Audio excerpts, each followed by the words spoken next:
de gaucho malo, alzado y matrero. Una voz poética inconfundible.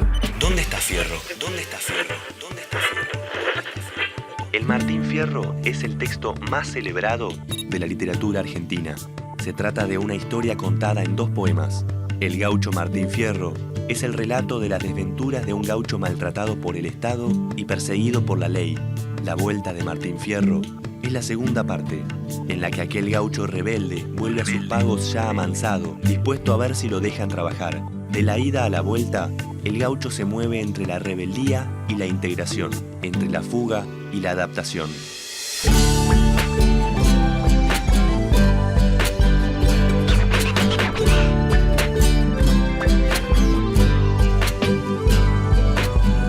Capítulo de hoy. Me tendrán en su memoria para siempre mis paisanos.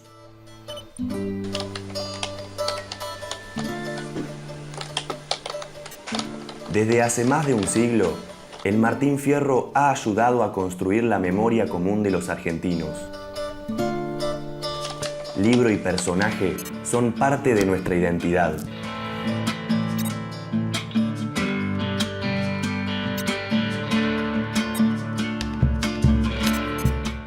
La vigencia del Martín Fierro se puede ver y sentir en muchos lugares y situaciones, pero su origen está en los versos de Hernández. Un padre que da consejo más que padre es un amigo. Aquí me pongo a cantar al compás de la vihuela. Va cayendo gente al baile. Los hermanos se han unido. Esa es la ley primera. Y si entre ellos se pelean, los devoran los de afuera. Muy bien. Gracias. Hay muchos elementos locales que están presentes en el Martín Fierro. La pampa, los gauchos, la guitarra, el caballo.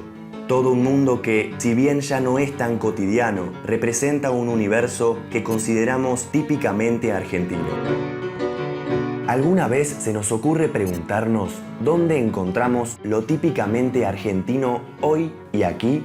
¿En el dulce de leche? ¿En el asado? ¿En el tango? ¿En la figura de Maradona? ¿Está en esa picardía a la que le pusimos el nombre de viveza criolla? Yo creo que es lo que intenta definir la canción, justamente. Y intenta hacer una síntesis de cosas que nos pasa a los argentinos, con las cuales nos identificamos y que hacen un poco a nuestro ser. Y de repente te aparecen esas cosas, como decir, la calle más larga, la avenida más ancha del mundo, el río más, las minas más lindas. Y a la vez mezclado con mitos, ¿no? El gran colectivo, la Virome, el 6-0 Perú. Y también la tragedia. En un momento la canción llega como a esa zona. Podemos ser lo mejor como también lo peor, con la misma efusividad. Y atienda la relación que hace un gaucho perseguido, que padre y marido ha sido empeñoso y dirigente, y sin embargo la gente lo tiene por un bandido.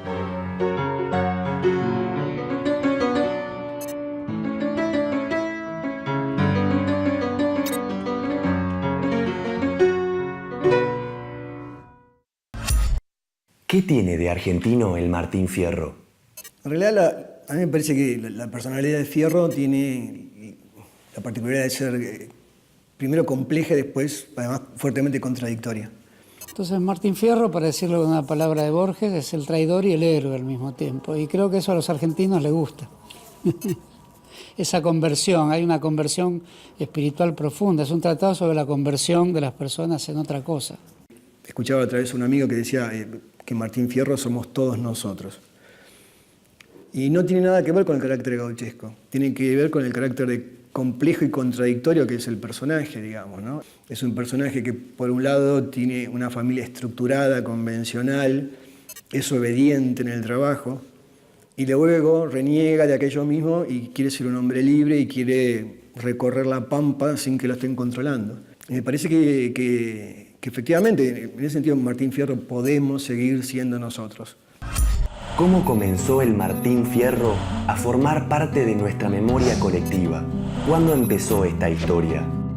Hacia fines del siglo XIX, en formato de folleto, el Martín Fierro se repartía en las pulperías, lugar de encuentro de los gauchos. Su primer gran público no estaba compuesto de lectores, sino de espectadores. Los gauchos analfabetos se reunían en las pulperías y los que sabían leer narraban en voz alta los versos de José Hernández. Y en lo que explica mi lengua, todos deben tener fe, ansí pues entiéndanme. Con codicias no me mancho, no se ha de llover el rancho en donde este libro esté. Interesante cuestión, porque no en muchos libros aparece la referencia del propio libro. También aparece en el Facundo, en los prólogos, ¿no?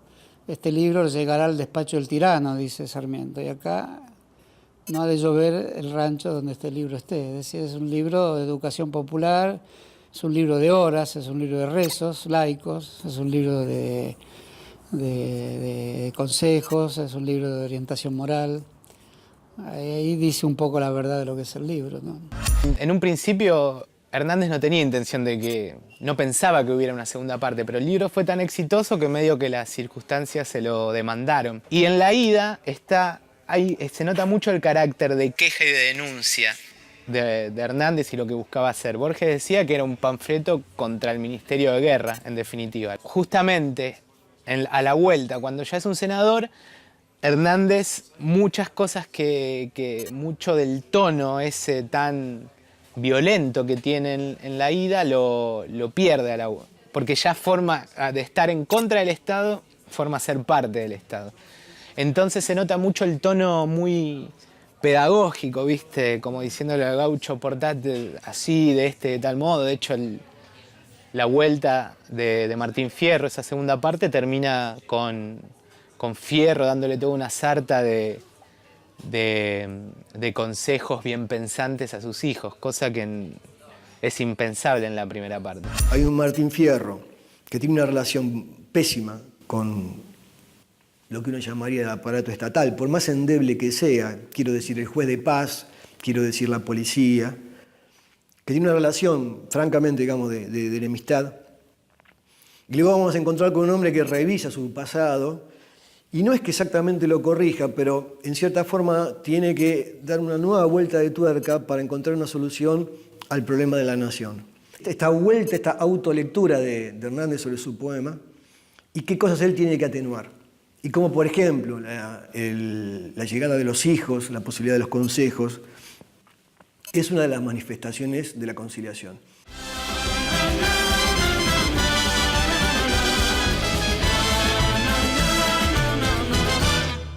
El Martín Fierro es también un modelo de denuncia social de los marginados y oprimidos.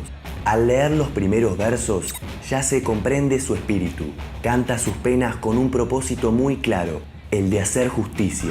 Justicia, te busqué en la calle, te busqué en el diario, la televisión, en las voces sordas de los tribunales.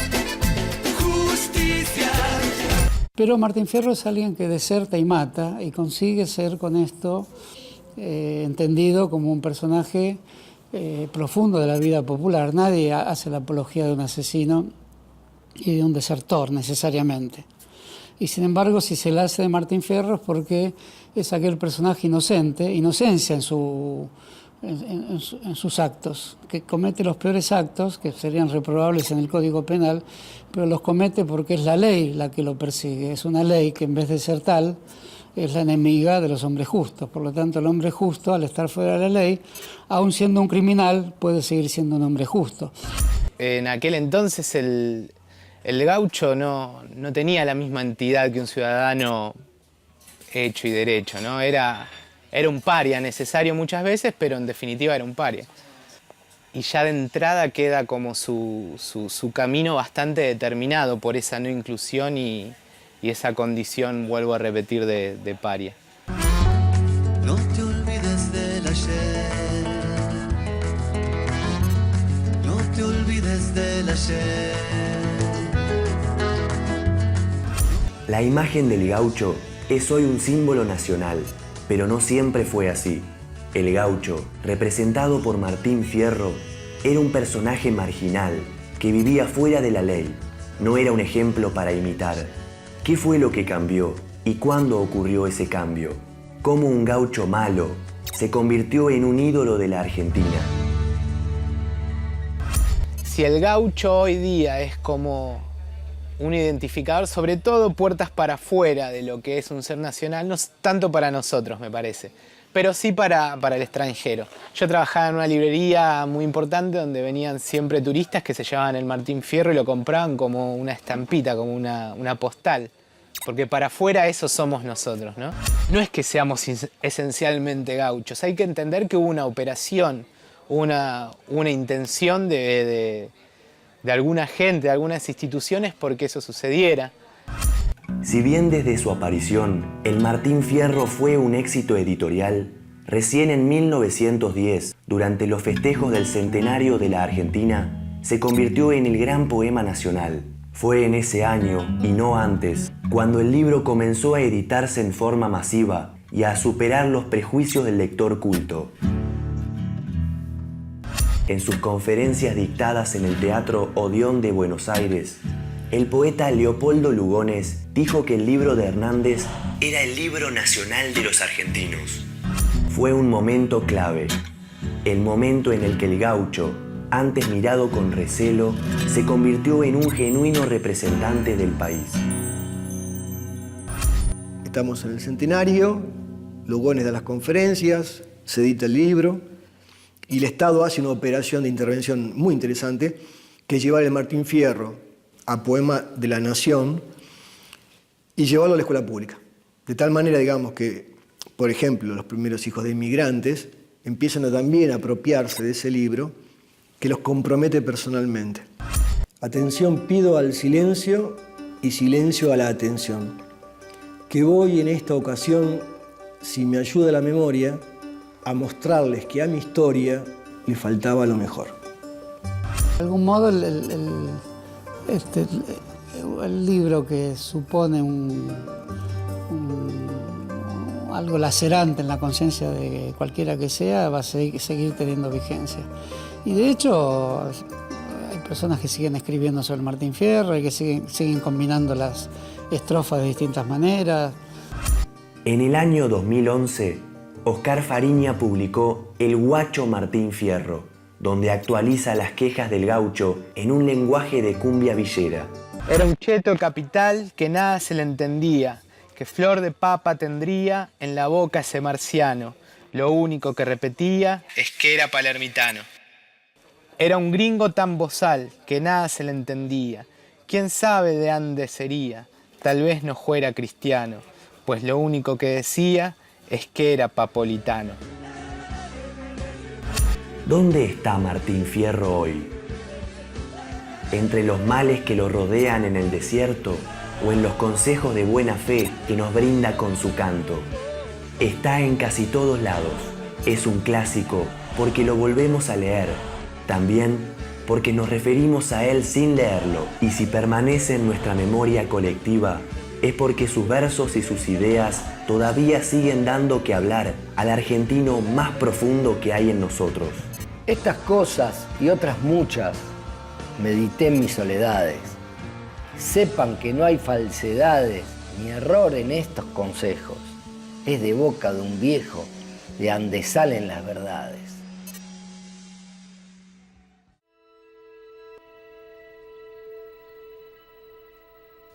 Hoy en día, hacer una gauchada significa, en lenguaje popular, dar una mano desinteresadamente. La palabra gaucho se asocia a términos como la solidaridad o la amistad. ¿Quién no ha hecho o pedido una gauchada? Ese tipo de actos nobles que forman parte de la argentinidad. El gaucho era un personaje real que vivía en la Pampa, cuya imagen fue alimentada por diferentes personajes literarios hasta convertirse en la figura que hoy asociamos con el gaucho. Por lo tanto, es una mezcla de verdad e invención. Mi gloria es vivir tan libre como el pájaro del cielo. No hago nido en este suelo ande hay tanto que sufrir y naides me ha de seguir cuando yo remuento vuelo. Por un lado, hay algunos que dicen que, bueno, era un grupo de jinetes nómades que participaban en las vaquerías en una zona bastante pequeña que estaría entre Ríos y Uruguay, o un poco de la zona pampeana, no mucho. Y eso tenía que ver, y en un tramo muy pequeño de fines del siglo XVIII. Y chau. Y eso tenía que ver con que en ese momento no estaba la estancia moderna, sino que había ganado suelto, que se llamaba ganado cimarrón, que era de todos y de nadie, y por lo tanto se cazaba el ganado.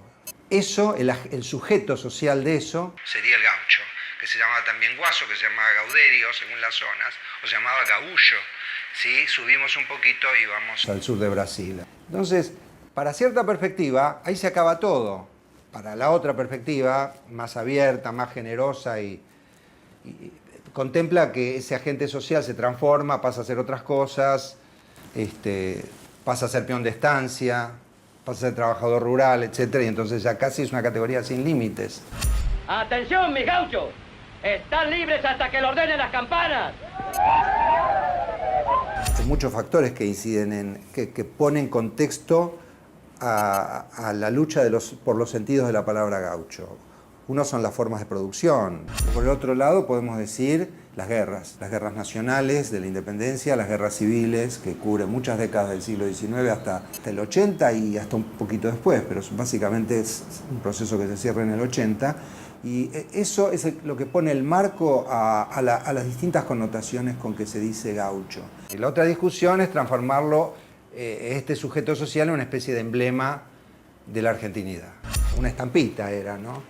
Que era un dechado de virtudes nacionales, que no remite realmente a ningún personaje real, pero que era interesante porque permitía hacer una didáctica del Estado y de la nación. Que entonces justamente en una época que se cumplían 100 años de la independencia, etc., y tenía esos usos. Lucio Mansilla, diplomático, escritor y militar del ejército argentino, fue el gran cronista de las expediciones a las tolderías indígenas. En las filas del ejército que lideraba también había gauchos, y se refería a ellos no de una sola manera, sino que los distinguía como gauchos bandidos y gauchos honrados. Habla del paisano gaucho como aquel que tiene hogar, hábitos de trabajo y respeto a la autoridad, y del gaucho neto como el que concentra rasgos criminales ligados al criollo errante, jugador, pendenciero y enemigo de toda disciplina. El debate fue grande y quizás siga siéndolo, y tanto en los usos vinculados con la condena y el denuesto y la persecución de la ley, por ejemplo, todos los decretos de los vagos y malentretenidos, o sea, que subtiende el hecho de que todo entretenimiento popular es peligroso. Y el gaucho y su sociabilidad de pulpería y sus bailes son peligrosos y deben ser perseguidos, hasta los sentidos más derivados, donde entra la palabra gauchada, donde entra el ser gaucho como el ser solidario y hospitalario y afable, etc. O sea que está todo ahí. Ahí se cifra una cantidad de debates que nos atraviesan, ¿no?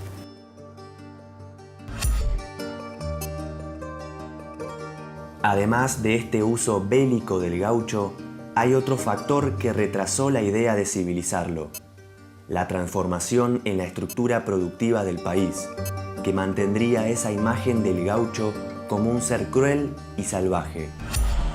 En agosto de 1874, José Hernández le envió una carta a los editores de la 8ª edición del Martín Fierro.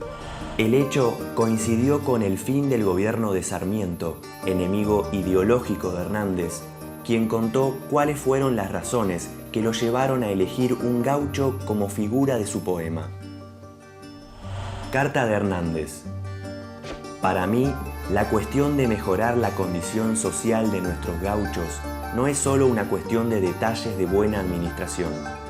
Mientras que la ganadería constituya las fuentes principales de nuestra riqueza pública, el hijo de los campos, designado por la sociedad con el nombre de gaucho, será un elemento, un agente indispensable para la industria rural.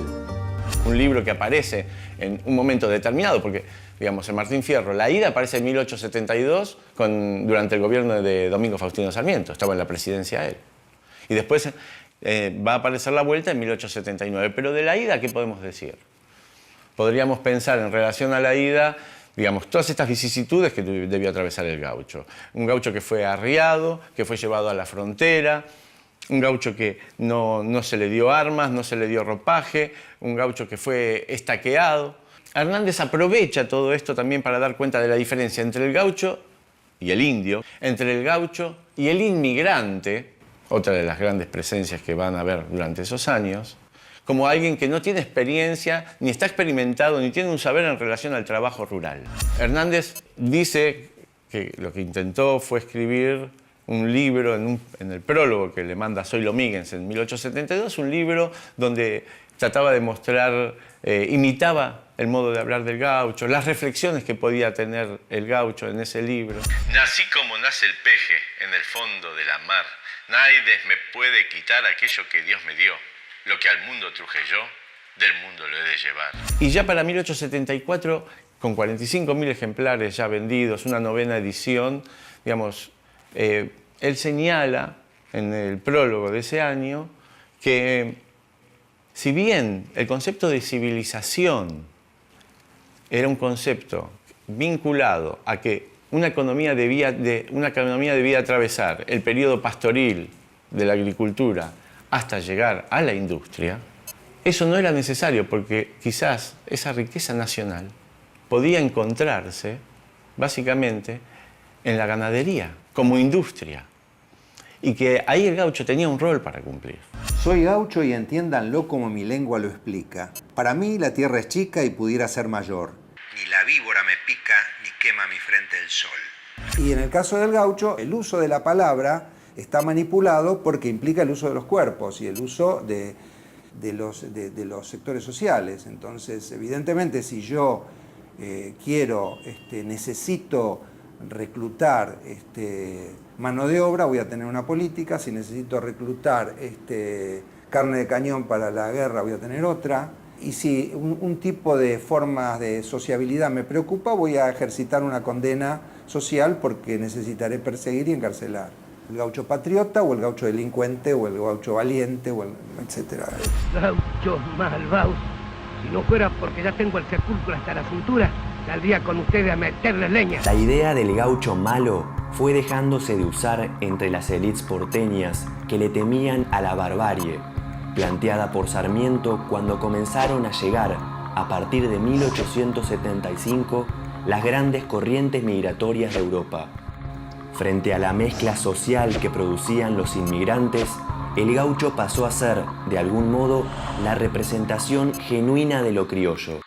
Hay una frase de Lugones muy asombrosa, que Lugones escribe en 1916, son sus famosas conferencias sobre el payador. Dice una frase muy fuerte y quizás muy injusta, que es: recién ahora que ha desaparecido podemos hablar de él, dando la impresión de que efectivamente un tipo de personaje como Martín Fierro, que sería un forajido, no podría ser parte del elenco de las glorias nacionales.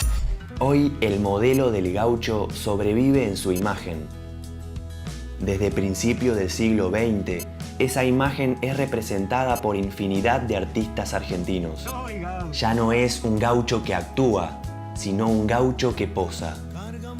Es un modelo que no ofende a nadie y que hace gala de una figura con estilo, adornada con espuelas sobre botas de potro y con tirador, de pie junto a su pingo, posando con pañuelo al cuello, sombrero, faja y chiripá. Pero la memoria está conquistando. ¿En qué lugar se lo puede situar? ¿Está acorde al proceso económico de la Argentina? De hecho, me parece que cuando Lugones lo recupera porque ya no existe. Donde trata de vincular a la oligarquía, digamos, con esta cultura popular, donde hay un texto, que es el Martín Fierro, y donde hay un gaucho que él lo considera una subraza. Una subraza. Por supuesto que está la estética ya nacionalista y este arquetipo de la argentinidad, digamos, ya no está. Pero es como un pasado común que construye. El gaucho Martín Fierro como todos los gauchos que se han inspirado en él, no tiene un carácter definido. El carácter del gaucho es cambiante, tal como ha sido su vida en la pampa. Es calificado muchas veces de malo, pero desea un mundo justo. Es víctima y victimario. Es trabajador y es vago. Entonces Martín Fierro, para decirlo con una palabra de Borges, es el traidor y el héroe al mismo tiempo. Y creo que eso a los argentinos les gusta. Esa conversión, hay una conversión espiritual profunda. Es un tratado sobre la conversión de las personas en otra cosa. Sus experiencias extremas en la pampa y su relación con la ley lo convirtieron en alguien a quien no se puede etiquetar fácilmente. El gaucho no puede ser una operación literaria, no puede reducirse a una operación literaria. Si no, entramos en un concepto que es la invención de la historia. Preferiría tomar otro camino. No creo en esa ficcionalidad o en la invención. Me gusta más pensar el gaucho como un sujeto social que padeció, que sufrió o que estuvo, digamos, condicionado por el devenir también de la vida política en la Argentina.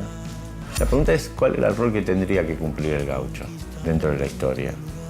Pero hay algo que, sin embargo, orienta sus padecimientos y sus pasiones. Quiere tener derechos, quiere ser por fin ciudadano del país que él también construyó. Mas nadie se cree ofendido, pues a ninguno incomodo. Y si canto de este modo por encontrar lo oportuno, no es para mal de ninguno, sino para bien de todos.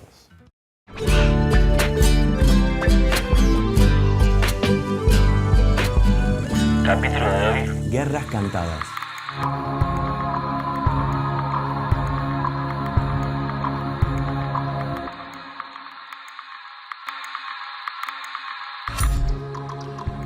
Durante las diferentes guerras y luchas civiles que se dieron en la Argentina, los hombres de ciudad convivieron con los hombres de campo y se identificaron con ellos.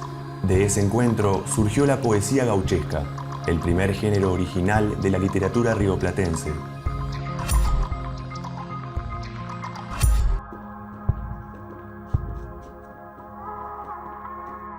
Este género literario contó historias que tenían a los gauchos como protagonistas y recreaban su manera de hablar.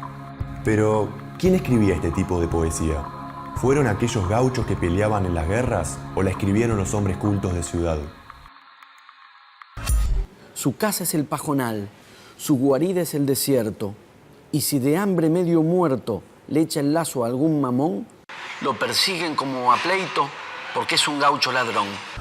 En lo fundamental, la gauchesca es un género escrito, redactado por un letrado, que logra absorber o incorporar los modos del habla o de la oralidad popular y encontrar también la modulación necesaria para que eso vuelva al mundo popular y sea reabsorbido y tomado como propio.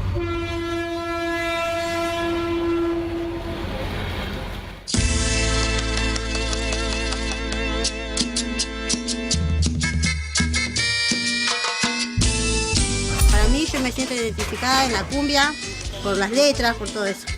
Cada letra de cada cumbia tiene, obvio, tiene distinto decir, dice distintas cosas. La verdad que te rellega lo que hacen con las canciones. O sea, mis compañeros están todo el tiempo cantándola. Y son igualitos, o sea, como son los cantantes, son ellos. Bueno, sí, que la música que nosotros en sí escuchamos nos identifica. Y te piden que luchemos, que estemos unidos. Pero a ellos no le faltan los viajes a Europa. Mientras los tuyos y los míos andan en pelotas. La lengua es algo vivo y la gauchesca es justamente una de las mejores mostraciones de eso. Y esa vitalidad transcurre entre una norma que marca una persistencia y que supone una fijación, y un carácter dinámico y cambiante que le otorga el uso, no de un modo completamente arbitrario, sino justamente en relación con la norma. La gauchesca hace eso que en la lengua pasa todo el tiempo, pero lo hace de un modo sumamente interesante. Con la guitarra en la mano, ni las moscas se arriman. Naide me ponga el pie encima, y cuando el pecho se entona, hago gemir a la prima y llorar a la bordona. En esta dinámica tan propia de las culturas y de las lenguas, entre normas centrales y variaciones de suburbio populares. Es un capítulo que está en la gauchesca, pero está en el tango, pero está en el criollismo urbano de Borges, es decir, diferentes inflexiones o modos donde lo popular y la norma, la voz y la letra están jugando y están interactuando.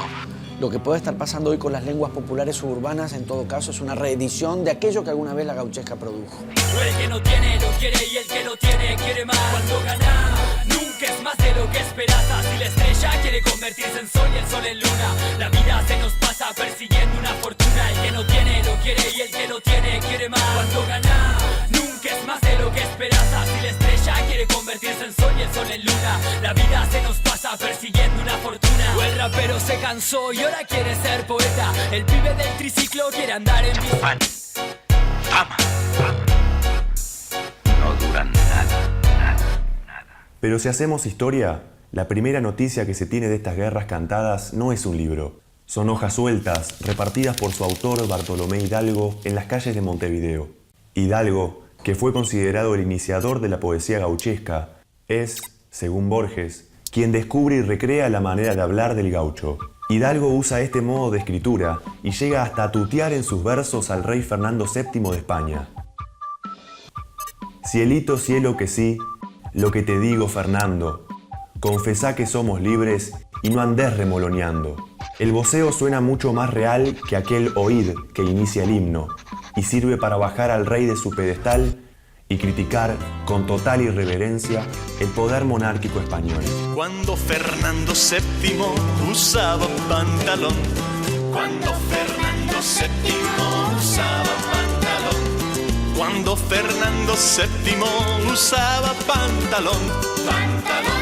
La gauchesca es un género literario y hasta correspondiera decir el género literario nacional, en el sentido de que es un género poético que trabaja fundamentalmente con la representación de las voces populares y la captación o la plasmación no solo de un mundo popular, sino de un lenguaje popular, de una voz popular.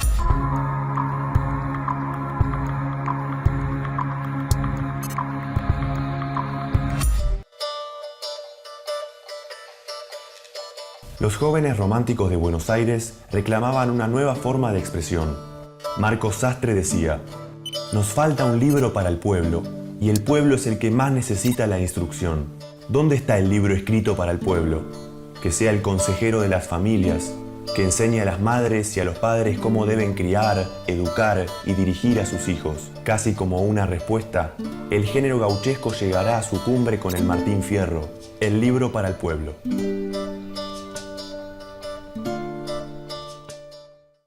Yo creo que Fierro sería un cantante de protesta y probablemente tendría algún conflicto con muchos de sus cultores más tradicionales, por lo menos con lo que se conoce como el tradicionalismo. Tanto el rap como la payada, porque cuando hablamos de Fierro y la música, básicamente hablamos de la payada, tienen algunos elementos formales comunes. Por ejemplo, esto de opinar cantando, ¿no?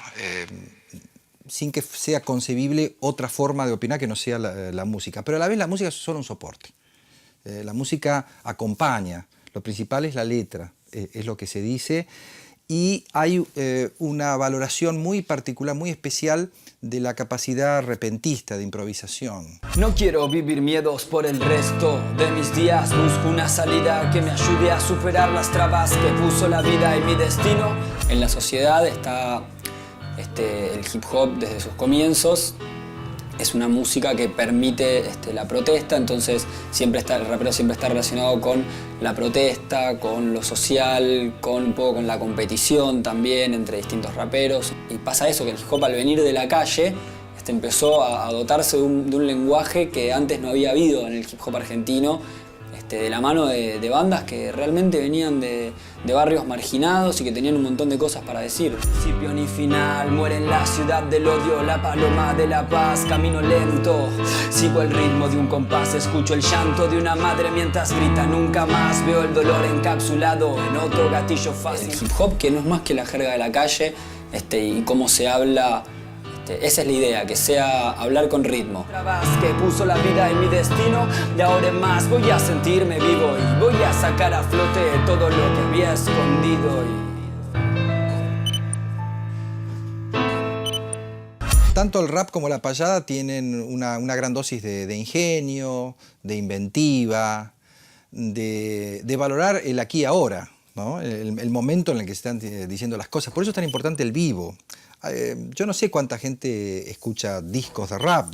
Desde luego el rap se ha industrializado y circula a través de los discos, pero en verdad lo más lindo del rap es verlo en vivo, ¿no? Y con recursos mínimos. El rapero con un radiograbador en la década del 80 se arreglaba perfectamente, en medio de la calle. Bueno, el payador con una guitarra se arregla perfectamente. Yo no soy cantor letrao, mas si me pongo a cantar, no tengo cuándo acabar y me envejezco cantando. Las coplas me van brotando como agua de manantial. El payador va eligiendo el camino por donde van sus palabras y ahí es donde se ven las destrezas, ¿no? O sea que es también un espacio de competencia y de calificaciones. Soy gaucho y entiéndanlo, como mi lengua lo explica. Para mí la tierra es chica y pudiera ser mayor. Ni la víbora me pica, ni quema mi frente el sol.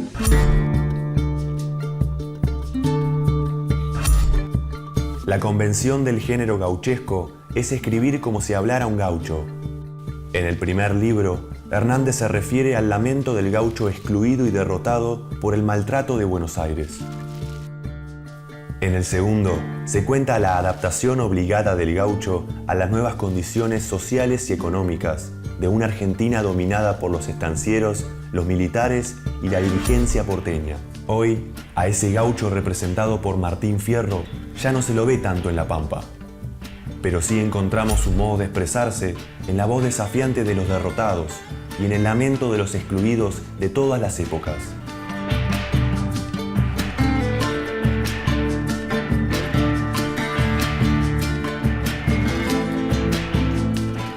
Mientras suene el encordado, mientras encuentre el compás, yo no he de quedarme atrás sin defender la parada, y he jurado que jamás me la han de llevar robada.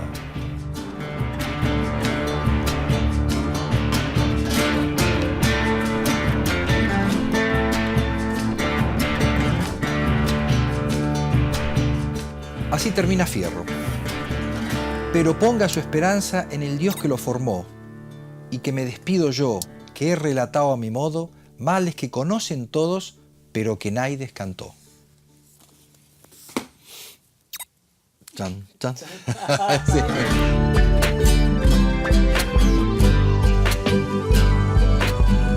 Capítulo de hoy. La voz de José Hernández. ¿Quién fue José Hernández, el autor del Martín Fierro? Cientos de plazas y calles de todo el país llevan su nombre, pero no nos dicen nada de él. José Hernández es una celebridad de la literatura argentina, pero su vida fue mucho más que una obra literaria.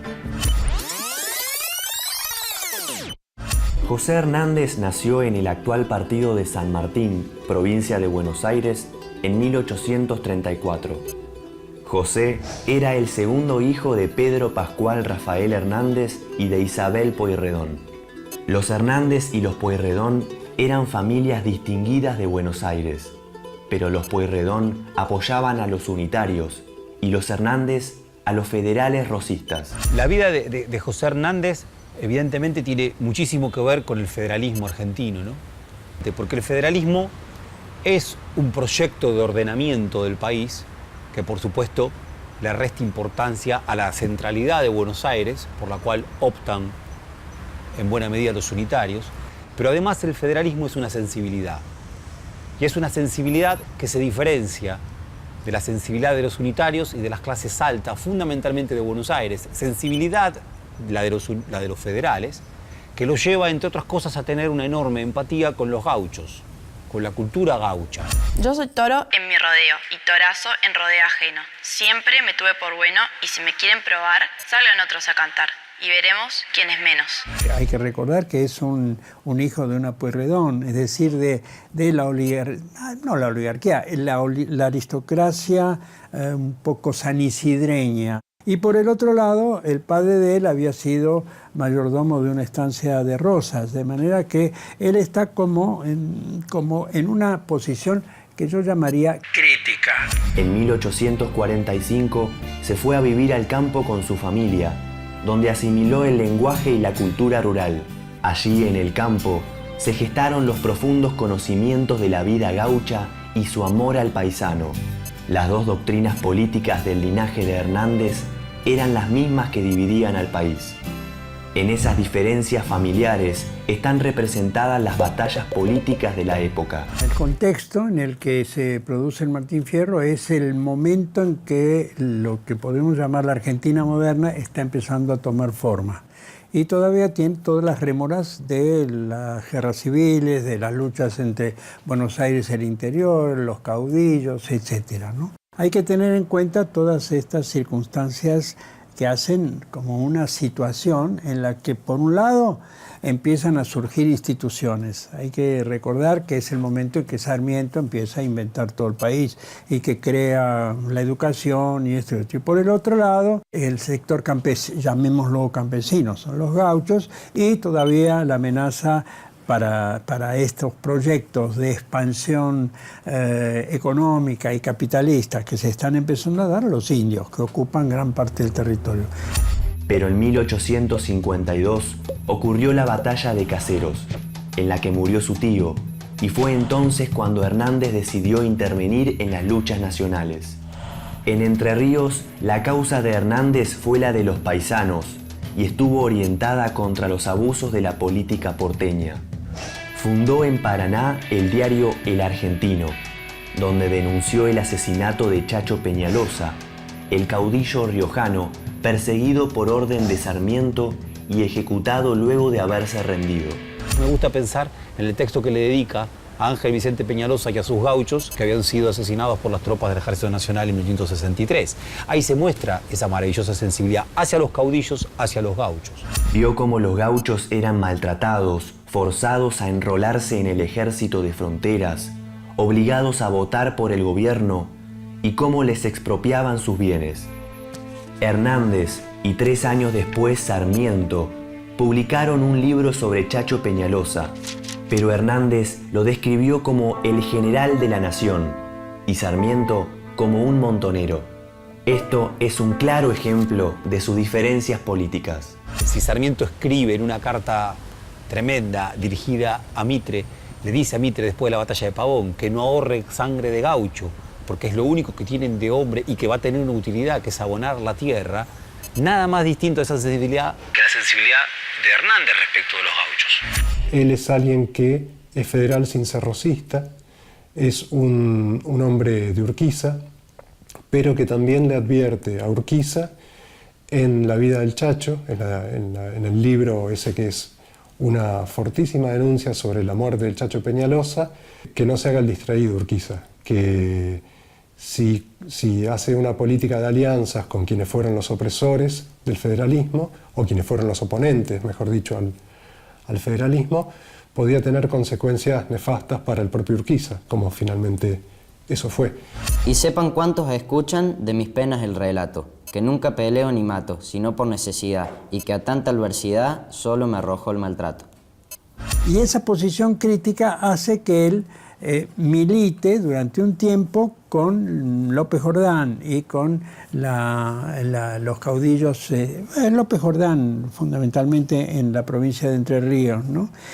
Comprometiéndose en acciones concretas, tanto que tiene que exiliarse en un momento determinado, va al Brasil, ¿no? Al parecer, según muchos críticos, ese exilio en Brasil es lo que le permite pensar en qué está pasando en el país y en este orden de problemas y le da, digamos, una respuesta simbólica. La respuesta simbólica es escribir el Martín Fierro. Lo escribe en soledad, se duda, algunos dicen que lo escribió estando en Entre Ríos exiliado, otros que ya había regresado a Buenos Aires y que lo había escrito en un hotel que quedaba en la calle hoy Leandro Alem.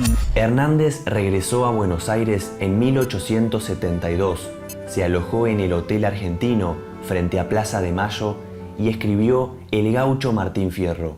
El Martín Fierro es un poema de un carácter muy crítico, donde indirectamente está poniendo los problemas principales de ese momento que él siente que son los propios del país. ¿Qué pasa con los gauchos?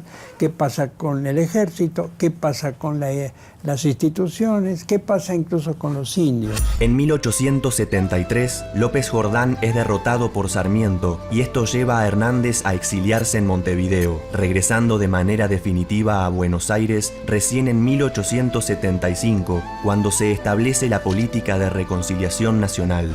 Termina con las cuestiones, digamos, del caudillismo y ya se incorpora directamente a la vida orgánica de un país que ya está bastante más organizado. Hay un Congreso, hay presidente, hay ejército, hay una cantidad de cosas que son las cosas que hacen el país que conocemos, ¿no? Desde el Partido Autonomista, Hernández predicó unión, orden y progreso. No hay otra posibilidad de acción que convivir y participar y compartir.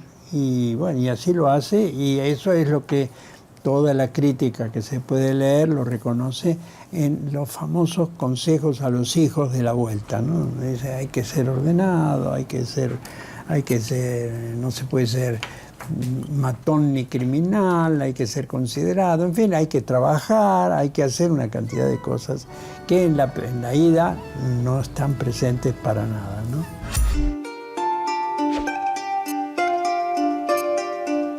Como legislador activo y moderno, bregó por el ordenamiento de la renta y la deuda pública, el límite de los poderes, la creación de establecimientos de beneficencia y de colonias agrícolas, y la reorganización de la justicia.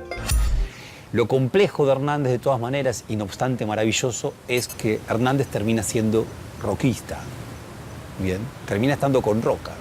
A mi entender, mucho tiene que ver también con esta sensibilidad. Roca, que no quiere saber nada con los indios, que hace lo que hace con los indios, sin embargo, tiene una sensibilidad propia de un caudillo, incluso para con su propia tropa de gauchos. Y además es un provinciano, es un tucumano que conquista Buenos Aires. De alguna forma, con Roca, la tradición del federalismo, en términos de proyecto de país y al mismo tiempo también de sensibilidad, parece unirse y ligarse con Hernández. Como su gaucho, Hernández fue y volvió. Y luchó contra la injusticia al modo de su época, con la espada y la palabra. El caos de la vida del propio Martín Fierro, ¿sí?, desenraizado, perdiendo su familia, volviéndola a encontrar pero descoyuntada, es el mismo caos de la vida de José Hernández, que fue una vida de exilios, una vida de peleas familiares, de exilios, de idas y de vueltas, de intentar parar la olla como pudiera. Bueno, esa propia vida él la lleva a su obra. Bien. Y notablemente en búsqueda de un orden. Por eso probablemente mucho de la simpatía de Hernández como escritor y como político, con la figura de Roca, tiene que ver con la simpatía con aquel que viene finalmente a establecer un orden, un Estado, una ley que se vuelva finalmente descifrable. Con lo complejo que es esto, porque fue evidentemente una forma de encontrar una ley conservadora y además nacida de otro tremendo y enorme problema que fue la masacre de indígenas, ¿no?, en la campaña sobre todo en 1879.